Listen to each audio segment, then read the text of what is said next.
This is the Meetinghouse with Dwight A. Moody. News, reviews, commentary, and conversation on religion and American life. Now, here is Dr. Moody. Hello, everybody, and welcome to the Meetinghouse, where we're set to have wonderful conversation on religion and American life. I'm your host, Dwight A. Moody, coming to you again from our Blue Ridge studio in North Carolina, broadcasting through the radio platform of Rejoice Radio in Brunswick, Georgia, Glenn County, Georgia, and also on the television platform of St. Stephen's Church of Louisville, Kentucky. We're coming to you, therefore, over radio and YouTube and streaming live on Facebook. We hope you can hear and see and join in the conversation today. As always, I have 5 news stories brought to you by Perfecto Coffee, Inc. of California. I'm going to send both of my guests today a bag of their coffee.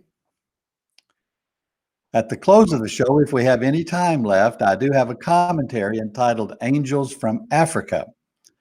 It's a commentary I distributed last night through my newsletter, themeetinghouse.net. But we may not have time for it. I have 2 guests with me today. Rabbi Rachael Bregman is going to help me with the news. And then Diana Butler Bass. We're going to talk about her new book, Freeing Jesus. It's her story, and quite frankly, it's a whole lot of my story in it too.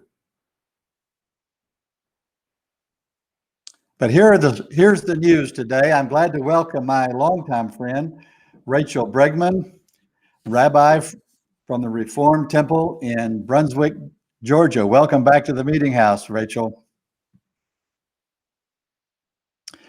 We're going to talk about these stories. We're going to begin with the story today in Austin, Texas.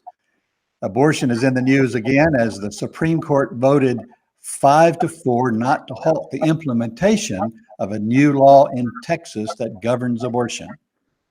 The situation is strange in many ways, beginning with the middle of the night decision by the Supreme Court without any arguments and really no explanation. The law forbids abortion after about 6 weeks, and it empowers Texas citizens to file a civil lawsuit against people they claim are breaking the law in any regard. Laws like this have been the focus of much religious energy over the last 50 years in the United States. While it is not a direct overturn of Roe v. Wade from 1973, it has spiked a lot of interest from other states as they find a way to limit or eliminate abortions. However, since the decision, pranksters have flooded the Texas hotline designed to receive anonymous tips from citizens and have really crashed the site, which is kind of a humorous thing. Rabbi, what is the typical Jewish position on abortion?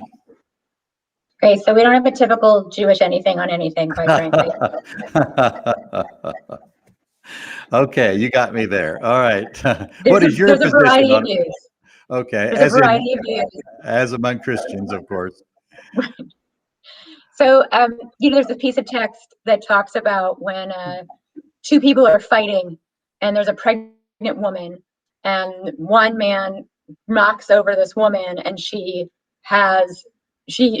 loses the baby. And the punishment for that action is not death. And from that, we understand that an unborn fetus isn't understood to be life. Of course, you're quoting right from the Torah. Correct. So that's the basis of the Jewish understanding around abortion. So for us, you think of an unborn child as being like an appendage to your body, something important, something part of you, and not a separate entity unto itself. And it's really gray, right? This is the question we all have. When exactly does life begin? How does all that work? But these are questions about like 24 weeks of pregnancy that these laws are dealing with. And Jewishly, in that first trimester, well, that's actually really getting into the second trimester, you're still in the clear. So it's complicated. I heard a recent teaching from a Reform rabbi, borrowing from an Orthodox rabbi, actually, Orthodox rabbi's wife. She was talking about how we really value doing things in the right time, and that having a child is about doing things in the right time, and that if you find that you're pregnant at a time that it's not the right time to be pregnant or to be a parent, and to be clear that those are two separate things, Right. and that it is acceptable to make this choice around having an abortion. I think that we're pretty clear. We don't want anyone to be in that situation. I mean, just as people, I don't want anyone to find themselves in a place where they're even having to contend with this decision, with this legal situation. And there are real realities that people find themselves stuck. Many people have been stuck like this. And of course, the abortion itself is the main part of this law, but the other part of the law, empowering lay people or citizens outside of the criminal justice system to sue people because they think they've broken a law, is a really strange direction for the law enforcement to take, and has wider implications for many, many other forms of behavior or criminal assessment. And I find that as strange as I do this approach to abortion. But, you know, you're in Georgia, I'm in North Carolina. Our states are very likely to follow Texas in this. And so we're going to be dealing with this for some time. I think it's really an interesting legal piece, right? Just from a thought perspective, what they've done here is really very fascinating. That they've taken the power out of the hands of the folks that are elected and put the power into the hands of the majority, right? Just people in general, which is why the Senate Bill 8, right, SB 8 from Texas ends up in the Supreme Court and ends up being kicked out. Right. Because they say, look, we can't sue anyone. You can't sue against the law because no one's done it yet. Nobody has transgressed this law yet. And the suspicion is that people, you know, all these abortion providers have shut down. And so now it's going to be very hard to actually test this law and then bring it back to the Supreme Court. What I find fascinating is that I'm living in a state that just worked very, very hard to revoke citizens' arrest. Right. And this, to me, smacks of citizens' arrest. It does. And you're referring, of course, to the aftermath of the Ahmaud Arbery case, where the three men who are now accused of killing Ahmaud Arbery claimed the right of citizens' arrest. They were supposedly, as they say, in the process of arresting this man when he attacked them and they had to shoot him. So, yes, it's a very apt extension of this Texas law into the Georgia county where you are. Correct. Wow. Yeah, I hope it's something that that the legal scholars of the day will figure out how to put an end to, because the what happens next with this law and this style of legislation, I think, is so incredibly destructive at a time when people right now, right? It is a very hard time being people right now. And I think people are really hurting one another and turning on one another. And we're becoming more and more segregated and separated. And this law just enhances all of the worst. All of the worst of it. And one more final irony. The same week that the Supreme Court decided this, the Supreme Court of Mexico decided in a unanimous ruling that abortion was not a criminal act. It raises the specter now of Texans crossing the border into Mexico in kind of a reverse migration in order to get abortions. I mean, it's all just whopper-jawed down there, but it's something that we'll be watching and talking about for a long time. Our second story today comes from Rome. As I've said many times, things that happen in Rome impact us here in the United States. The Vatican has released a guidebook for bishops and priests around the world to help them lead a global process of discernment within the Roman Catholic Church. It is the beginning of a 3-year project to engage baptized Catholics in reimagining a more collaborative decision-making dynamic throughout the church. The theme of the process is, quote, for a synodal church. That's from the word synod. For a synodal church, communion, participation, and mission. Widespread participation is an important part of the diocesan process, the document reads, with no one being excluded. Quote, we must personally reach out to the peripheries, to those who have left the church, those who rarely or never practice their faith, those who have experienced poverty or marginalization, refugees, the excluded, the voiceless, etc., end quote. Parishes should begin their 6-month discernment process in mid-October with the culmination of the enterprise, a gathering of the Synod of Bishops in Rome in 3 years. You don't have anything like that we don't have anything like that in Protestant Christianity, and you don't have anything like that really in Judaism, do you? Well, we don't have very heavy top-down leadership within the major movements of American Judaism. And so often what happens in the American Jewish world is really led from the pews where we're responding to what people are looking for. So I think we actually kind of have something like this where we're much more collaborative and interactive. We also live in very differently structured faith traditions. And so I think this is a huge deal. I'm very excited for all my Catholic friends that this is happening because I'm fascinated to see what's going to come out of this in 3 years. And if you still have to remain celibate, if women will be able to become priests, right? I'm sure those are two of the big questions that are going to be up for conversation. Well, one of the issues that's already surfacing in this is that are women going to be able to allow to vote in any level of this process, all the way up to the Synod of Bishops? And that is a conversation that's ongoing in the Catholic community.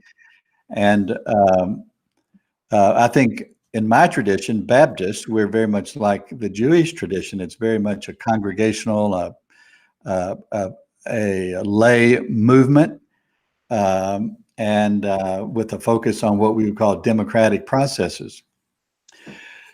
From Los Angeles, 2 churches in California won large settlements from state and local authorities after winning civil cases against the state regarding pandemic protocols. The state required many organizations, including churches, to suspend in-person gatherings.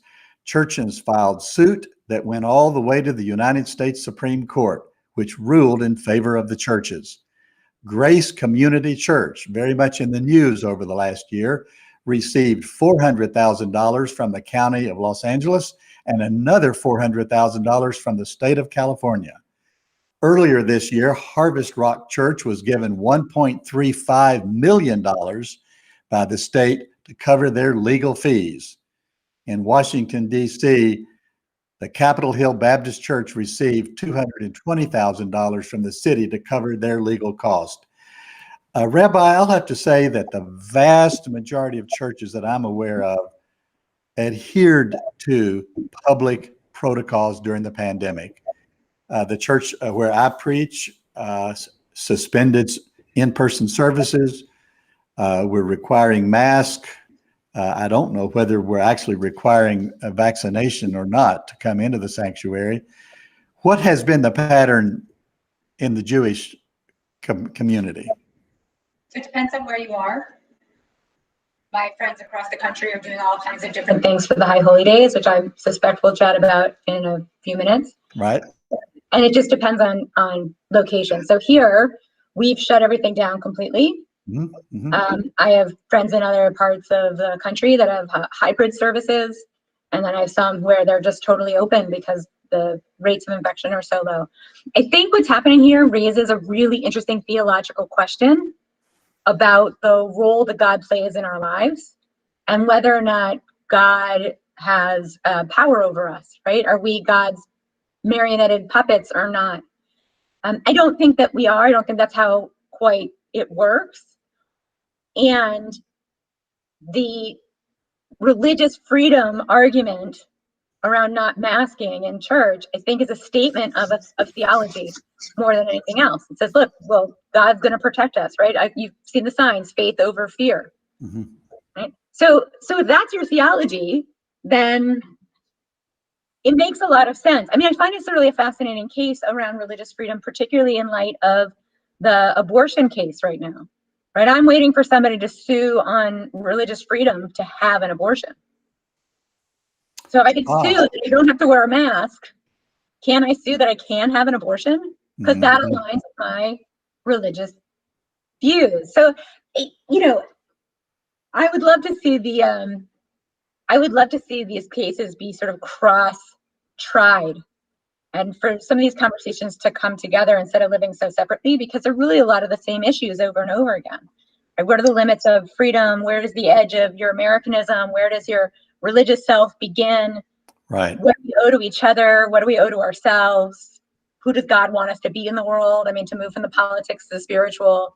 That to me is the question over and over again. Who does God want us to be in the world? Well, that is so true. You remember several years ago when the leaders of Hobby Lobby sued on religious grounds to exclude certain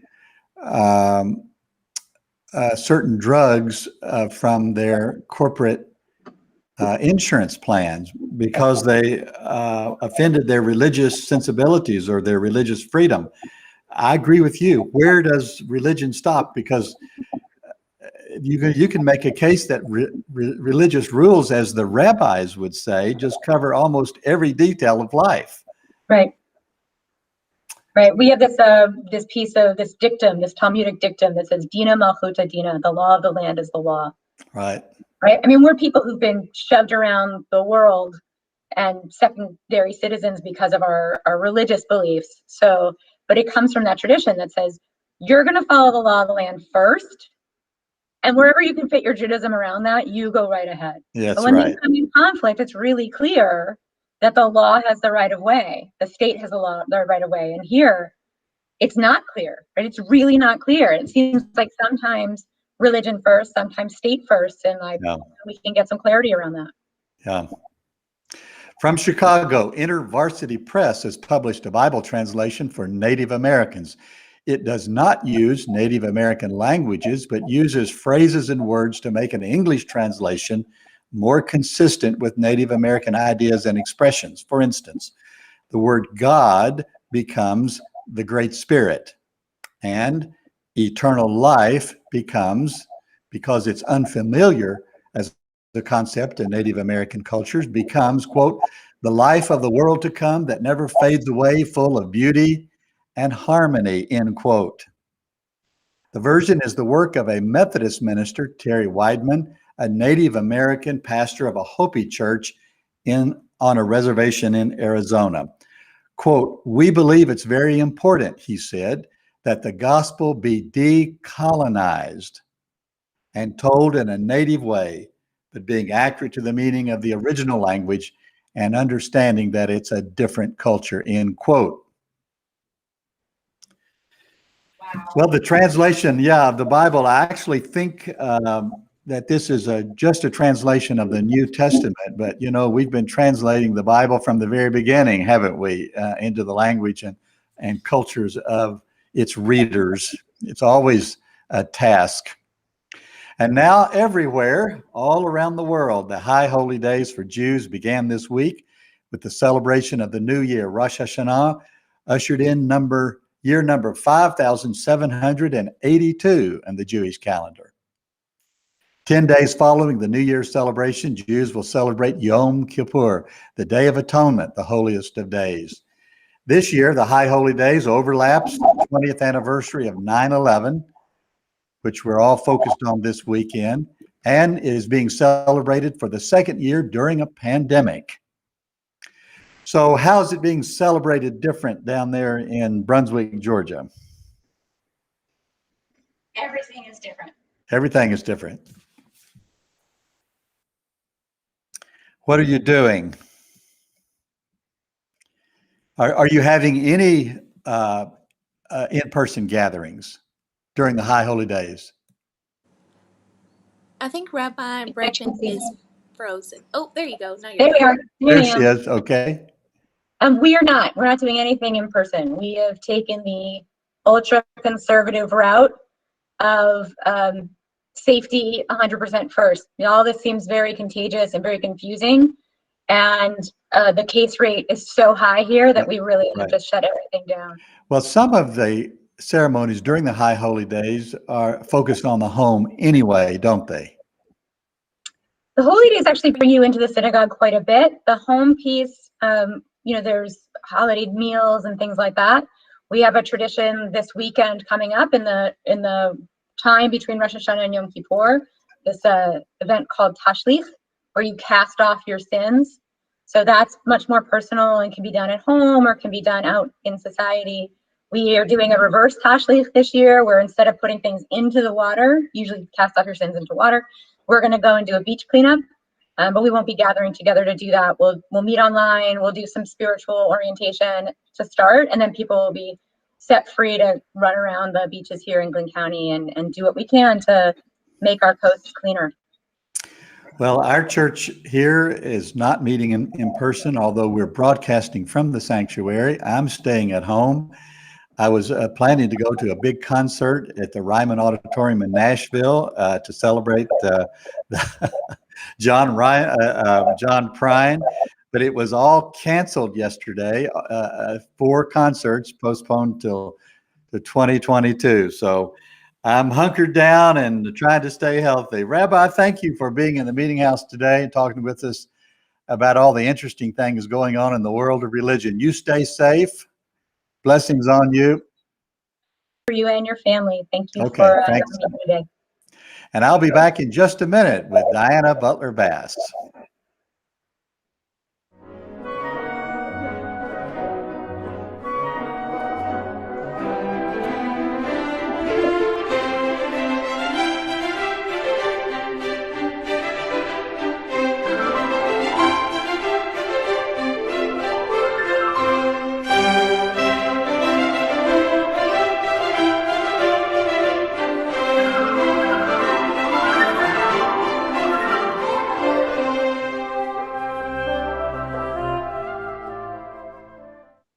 This is the Meetinghouse, and I'm your host, Dwight A. Moody, coming to you from North Carolina. With me for the first time in the Meetinghouse is Dr. Diana Butler Bass. Her new book describes her journey through Westmont College in California, Gordon Conwell Seminary, Massachusetts, Duke University in North Carolina, and into the teaching, writing, speaking profession. Welcome to the Meetinghouse, Diana. Oh, thank you for having me. It's good to be here. I was so interested in reading about you because you have a newsletter on Substack called The Cottage. And you've just launched that this year. Am I right about that? Yeah, I did. It's mostly a way to continue doing my work, connecting to my readers and teaching in public, that was necessary because of the pandemic. Sure. And it's been a really good experience. I think most people think of newsletters being information about something, but the way it's developed, it's really turned into being a community of people who are discussing ideas. And I think of it far more not being about my work and directing it towards my readers, but instead I'm constantly thinking about how can I encourage, inform, in not just about information, but inform in terms of education, the people who care about the writing that I do. And so it's become very kind of interactive, and I think focused around creating, I'd say, beauty and hope. And you have a Zoom meeting tonight, I read on your Substack today, I think. Am I not right about that? Yeah, we're going to talk about the power of memory and Mhm. 9/11. And so just this week, I actually I was feeling kind of bad for the last few days, and I couldn't figure out why I was sort of physically upset. And I realized that my father had died 23 years ago this week. And when Mm. I got to that point when I thought, "Oh my gosh." And he died when he was 62 and I'm 62 this year. And Wow. so there's this sort of powerful thing that happens that my friends had Mhm. warned me about, that your body sometimes reacts to your parents' death when you reach the age in which they died. And that whole experience that I've been going through about my dad just became a moment for me to reflect on how powerful memory is stored in our bodies. And for people who were alive 20 years ago, when 9/11 happened, it's more than just, looking back to a big political or social event. It's a memory that we stored in our actual bodies, in ourselves. And because of that, we're going to have reactions to it. So I thought it would be a good time to gather my friends together on my Substack community and just say, hey, how's it going? Are you Mhm. prepared for whatever's going to be happening? And let's talk about tactics and spiritual strategies and other things in order to be able to meet the challenges of the next few days. I remember, as we all do, where I was on 9/11. I was in the home of my parents 20 years ago, and on my way to the campus where I was serving as dean of the chapel, and had discovered what was going on. And I said to my parents, I better get over to the campus quick. Mm. And actually went over and convened a gathering in the chapel. Uh, the things that you've just said cohere with this phrase, memoir theology, that you coin, I think, in your wonderful book. You wrote it, but it's my story. I want to say right here and now. And I think I speak for many, many people who would say, yeah, that's the journey, exactly the journey I've been on for 50 years. With your new book, it came out this past spring. I hope it's selling well. Well, it's hard to tell because usually when I would release a book, it's one of the really fun times of a writer's life. You get to Sure. go to a lot of churches and colleges and bookstores and all those places and talk to readers and engage and sign books. And it's just really one of the joys of the profession of being an author. But none of that this year. None of it. None So of it. everything's been online. And, I think that people I've certainly got a lot of nice emails about it and see people talk about it occasionally on social media. So I think it's doing as well as we might hope for a book during the pandemic. So, Well, I bought it and read it straight through, and I want to oh, thank you. quote you on it. I have published a review of it. It's on my website. You write in this book, quote, Jesus, Paul, meaning the apostle, met Jesus over and over again, and Jesus was always new. But this statement is also true. Quote, Diana met Jesus over and over again, and Jesus was always new. Am I not right about that? Yeah, I've been a Christian my whole life, and as you indicated, I had long experience within evangelical Christianity, mostly around my college and seminary education. But I was born and raised in a Methodist family. And so my first experience of Jesus was through the lens of kind of 1960s, early 1970s, fairly liberal Methodism. And then this long period of time in my life when I was around evangelicalism, and eventually that stopped working for me, which I talk about in the book, and find my way into the Episcopal Church and beyond, really kind of beyond now, I would say, in certain ways. Although I go to Episcopal Church on Sunday when church is open, Right. and there's a place to go to church. So that's kind of the institutional framework. But what you're asking about is this sort of deeper framework, and that is back in those days of evangelicalism. People were always fond of quoting the verse, Jesus Christ the same yesterday, today, and forever. Um, but the truth of the matter is that might be for Jesus, but that's not for us. Can I You know, quote? That might be we're for Jesus, but not for us. That's yeah, very interesting. we're human beings, and so we learn, we grow, we see things differently, and none of our relationships, even with the most steady, faithful, amazing, committed people, none of those relationships stays the same over time. That's right. You're exact. I was so interested, of course, in your encounter as a teenager, as you talk about it. Uh, the Bible Church out in Arizona. Your experience there so cohered with mine. Well, all of them did, but the song Pass It On, of course, was central to my own spiritual journey at that time. Let me ask you, what lingers in your life from that part of your journey?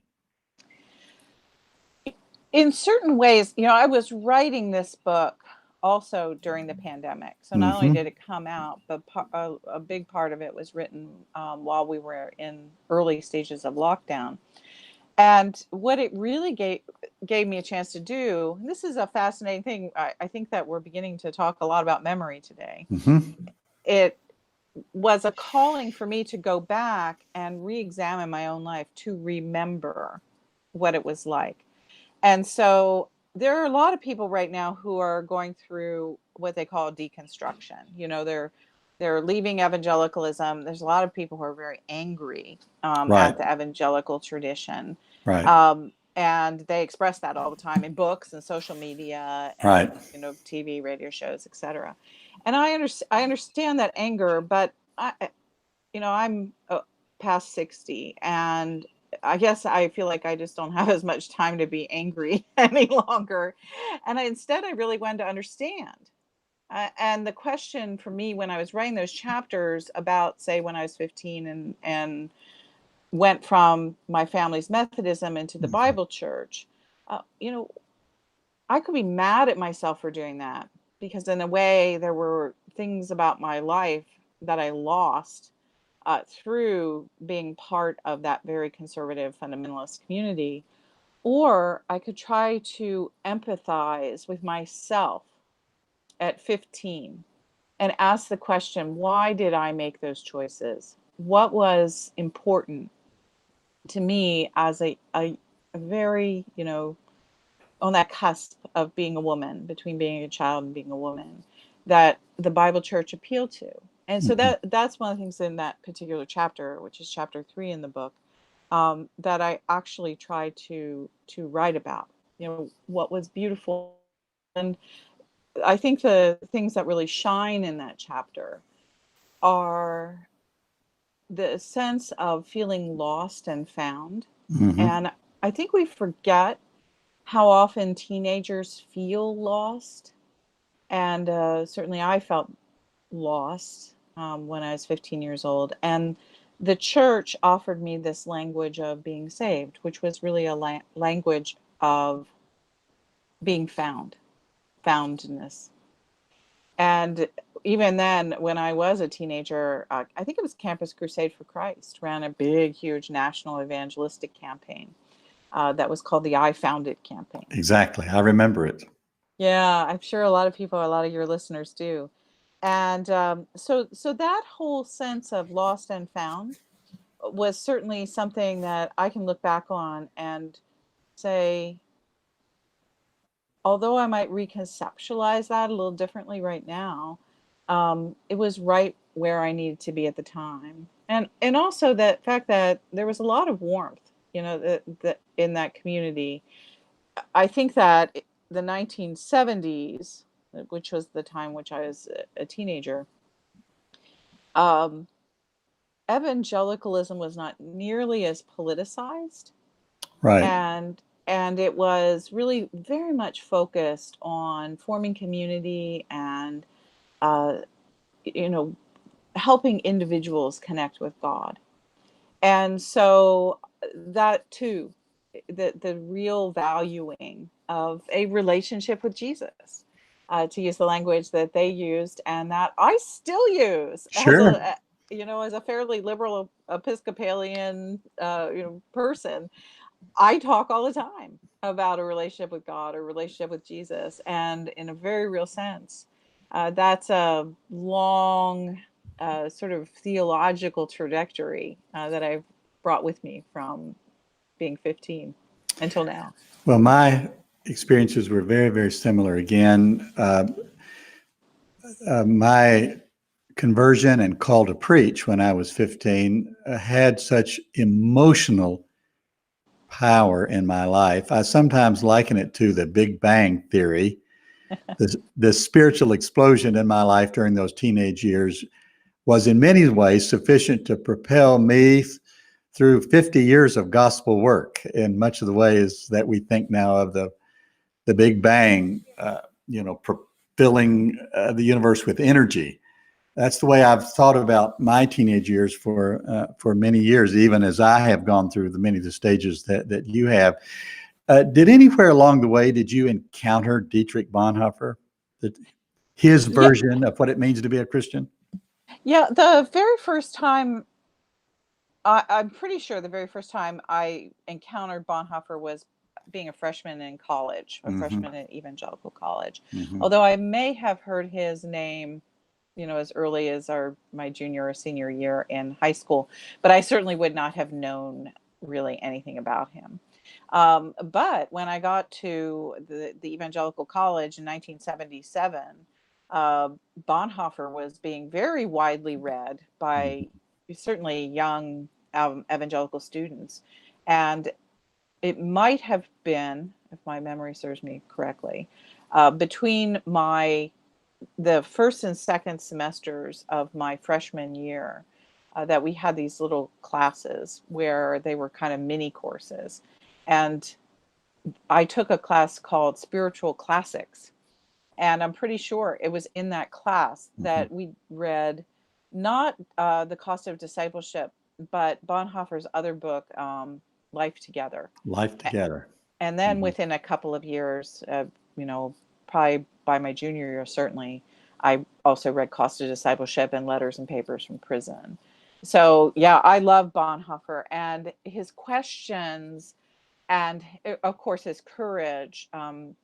In many ways, I think, have shaped my theological vision and certainly my understanding of what church should be and what it means to risk for the sake of God. Yeah, there is a drama and, as you say, a risk in the Bonhoeffer's life, in his teaching, in the way he calls us to be Christians that is somewhat similar to the getting saved as a teenager, but this kind of culture shaping faith that we have struggled with the rest of our lives. It's hard to categorize Bonhoeffer, but he has a powerful emotional pull and intellectual pull on a lot of people. It doesn't fit into an easy box, does he? No, he really doesn't. And it just, when I think about those three books, the ways in which those three distinct parts of Bonhoeffer influenced me are very different. The Life Together was a book about community and about how practices like hospitality and prayer, confession, forgiveness, how those things bind us together with other Christians. And years later, I found myself in the early aughts writing an entire book about how spiritual practices are the sort of magic spiritual sauce of Christian community. And, so there's the Bonhoeffer influence that had been present for a long time. And then, of course, The Cost of Discipleship was just an amazing book, and it had an immediate impact on me in the sense that here were all these young evangelicals, my peers, most people who had some sort of born again experience in the 1970s, And almost as soon as we had those experiences, we began to understand that there was something that was a little missing from them. That it wasn't just Christianity wasn't just encountering Jesus, so you got born again and would go to heaven. But instead, there had to be a life that we were called to live. Mm-hmm. And Bonhoeffer lays that out. You know, Yep. when Jesus calls a man, he calls him to come and Come and die. die. And so when you're in your 20s and somebody says, here's a cause to give your life to, Yeah.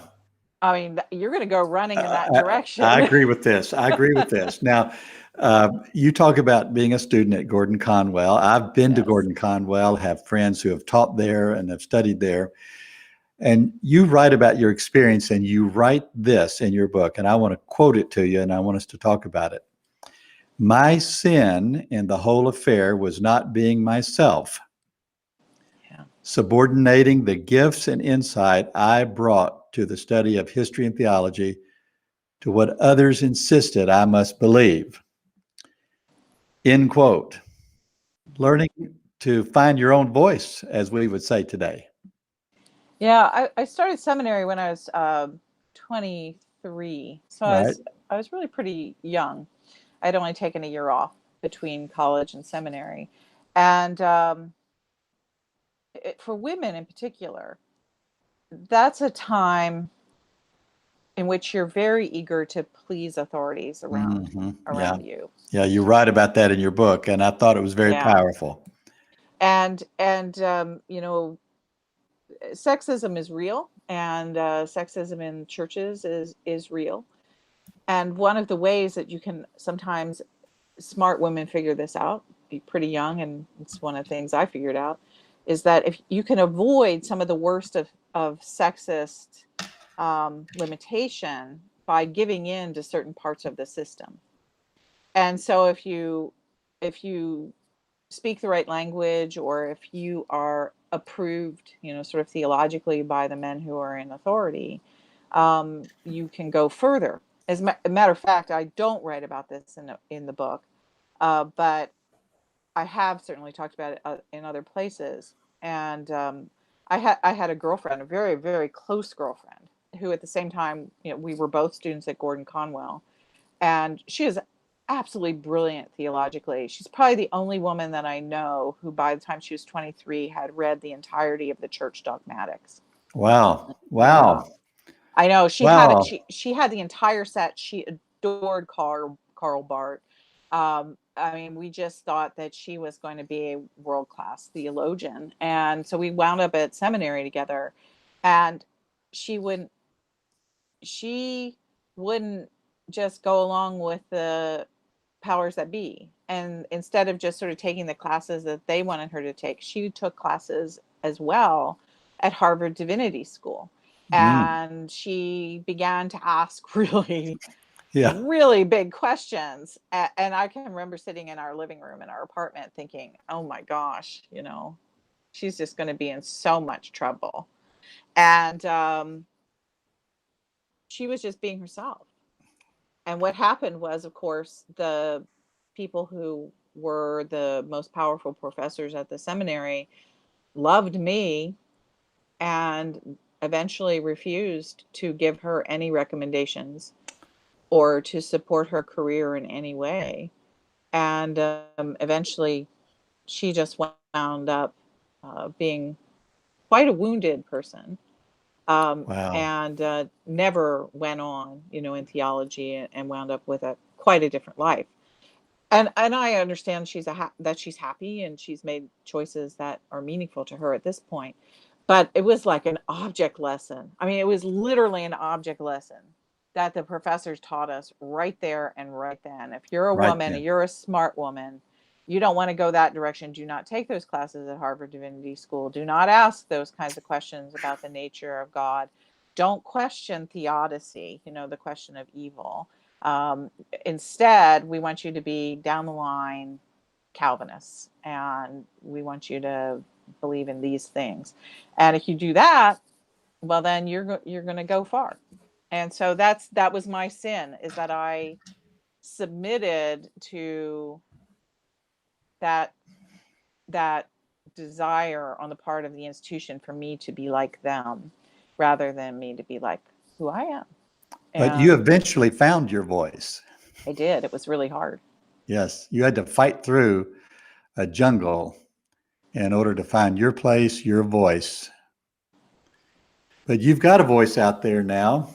Now I want to ask you this question. You know, you list in your book rediscovering Jesus as friend, teacher, these are sequential in your life, Savior, Lord, way, and presence. There are a lot of other Jesuses than those 6. I made a list of them right here. I'm going to read them to you. Oh, great. Nobody's ever done this on an interview, and I can't wait to hear your list. Jesus as warrior, Oh. Jesus as therapist, Jesus as fraud, Jesus as Santa Claus, Jesus as icon, and Jesus as God. So, who is the next Jesus that you think you're going to find? Well, I don't know. I hope it's not Jesus as warrior. Well, he's around. A lot of people are following the warrior Jesus. Yeah, you know, and even when you say that, I mean, one of the things that was really fun in this book is that I took a lot of fairly conventional terms for Jesus. You did. Savior and Lord, Yeah, obviously. very, very conventional. Yeah, very conventional. And I talked about how I believed in those things in conventional ways when I was like 15 or when I was 26.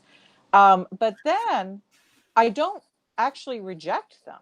I was tempted to reject them. That's where I was, you know, sort of hinting around with the deconstruction stuff. When people get angry at their theological past, they think they have to reject everything. But what my path has always been instead is to reimagine it. So instead of rejecting the idea of that 15-year-old girl sitting around the campfire in the backyard in Arizona, I thinking about Jesus as Savior. I still understand Jesus as my Savior, but I understand the word Savior in a much richer, deeper, and I think more biblical way than I did when I was 15. And so, like when you bring up warrior, you know, instantly our minds go to angry Jesus, vanquishing the enemies, getting revenge on the pagans or what have you. To tie it in with your top story, women who get abortions, you know. Yeah. So we imagine that Jesus as the warrior who's vanquishing unrighteousness. But, you know, that really is part of the biblical story, is that Jesus is a warrior who vanquishes unrighteousness. But maybe we don't understand what unrighteousness is. Well, there's no doubt this is true, but you know, throughout all of our lives as Christian students and leaders, the whole culture war in which people participate as prayer warriors evokes this language of crusade and Jesus as the prayer warrior. And I think it's very, very powerful today in a great deal of evangelical life from which both you and I have come. So now I want to ask you, I want to introduce you to a new Jesus. Okay, because I sort of evaded your question about what Jesus might be coming, because Jesus always surprises me and I really don't know. Well, that's the answer. Are you familiar with the music of John Prine? Just a little bit. Not, I wouldn't call myself a devoted fan. Well, I of liked course, his music. Okay, I want to encourage you to listen to Find the Jesus in John Prine. Okay. Are you familiar with the song Spanish Pipe Dream? Mm-mm. Okay, this is a song where John goes into a topless bar and the woman dances around and seduces him with this chorus: blow up your TV, throw away the paper, move to the country, build yourself a home, plant a little garden, eat a lot of peaches, try to find Jesus on your own. Now, and of course, the end of the story is he hooks up with this topless dancer, and they do all of that. They move to the country, they plant a garden, they eat a lot of peaches, they have a lot of children, and they all found Jesus on their own. That's the way the song ends. And then there's the song, Everybody. Are you familiar with this song? No. Okay, this is a song where John Prine bumps into Jesus, and they sit down and have a conversation. Now, the song is called Everybody, and the chorus is everybody needs somebody to talk to. But instead of John Prine talking to Jesus, Jesus spends the whole time talking to John Prine. That's great. It is so great. If I were Jesus, I'd need a therapist too. This is my point. In all of these songs, and many of the songs, the conventional image of Jesus and role that Jesus plays is flipped. And it is such a fresh and endearing portrait of Jesus that has gripped my imagination. And I want to confess this, since June 12th of 2020. So this has been a pandemic discovery of Jesus for me. John Prine died on April the 7th, 2020, of COVID in Nashville, Tennessee. And so somebody posted something on Facebook, and I started listening to John Prine, and now I'm writing a paper on the Jesus and John Prine, or the gospel and John Prine. I don't know that he was a practicing, whatever that means, Christian. But anyway, it's a very, very compelling Jesus that appears and runs all the way through John Prine's songs. And I offer it to you today as my pandemic gift to you. Well, I actually love everything that you just said, because as soon as you said the stuff about, basically growing the peaches, I often think of Jesus as a gardener. Sure. And, that ties in, of course, with the Genesis account, where that's what we're called to be. We're not called to, rip up the earth and destroy it. We're called to cultivate and till it. We're called to be gardeners. And so the idea that Jesus is a gardener like us, that's perfect. That is amazingly beautifully biblical. Oh, and it is so great on many fronts. It is so biblical. So yeah, and it's also great because I love the way that song goes, because obviously there's a theological sort of reference there in terms of Jesus and Mary Magdalene. It is. Yeah, because Mary Magdalene conventionally is thought of as a prostitute, which she wasn't, but that's how she's thought of some sort. And of course, Jesus eating with saints and sinners. And right.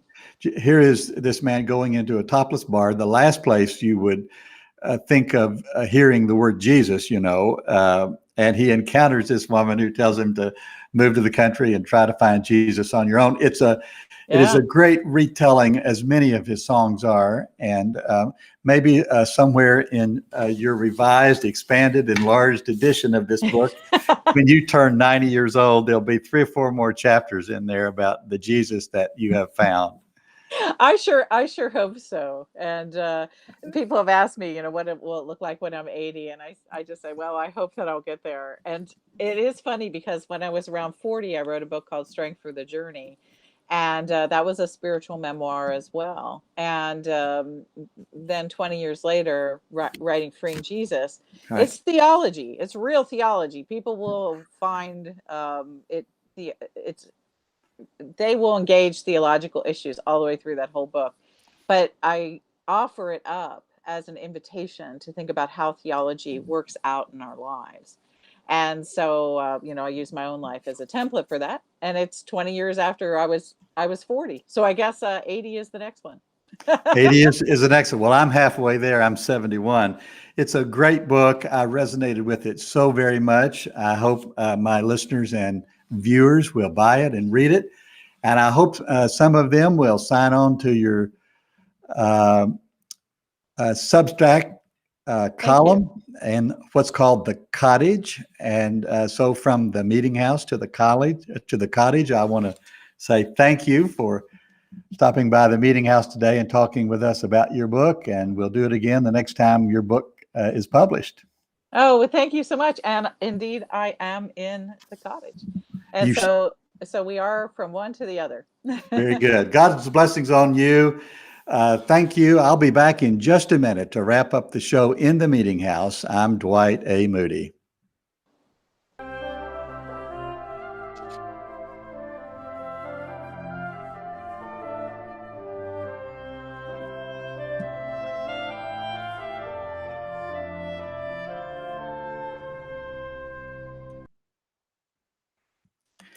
You are in the meeting house. You have been for the last hour. I'm your host, Dwight A. Moody. Thank you for listening and watching today. I've had two fabulous guests, one who's been in the meeting house several times, Rabbi Rachael Bregman of Brunswick, helping me to interpret and understand the news. And the other one, Diana Butler Bass, making her first visit to the meeting house, bringing her book with her, Freeing Jesus. I read it. It's a fabulous book. And I've introduced her, I hope, to the great John Prine. Maybe that will enrich her life a little bit as well. You can visit our website at themeetinghouse.net. I have a review of Diana Butler Bass's book, as well as many, many other books that I've reviewed over the years. All of the columns, including the commentary that I ran out of time to read today about angels from Africa. You can visit that website at themeetinghouse.net. You can subscribe to the weekly newsletter. It's free, and you can subscribe at themeetinghouse.net. You can become a reader. You can become a watcher. You can become a donor and join the Circle of 70. I want to thank you for listening today.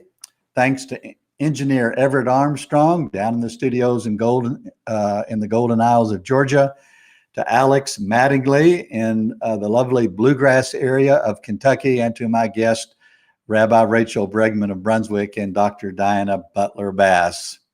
Thank you for all of your interest in religion and American life. It's our purpose here to sustain and cultivate civil conversation on matters of great importance to us.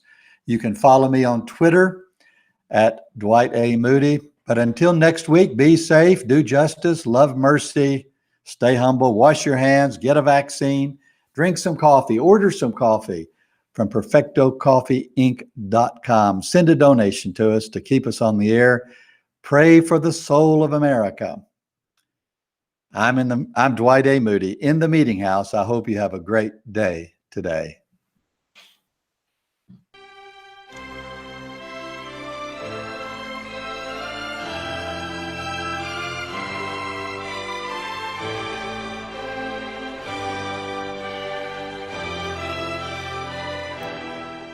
You have been in the Meeting House with host Dwight A. Moody.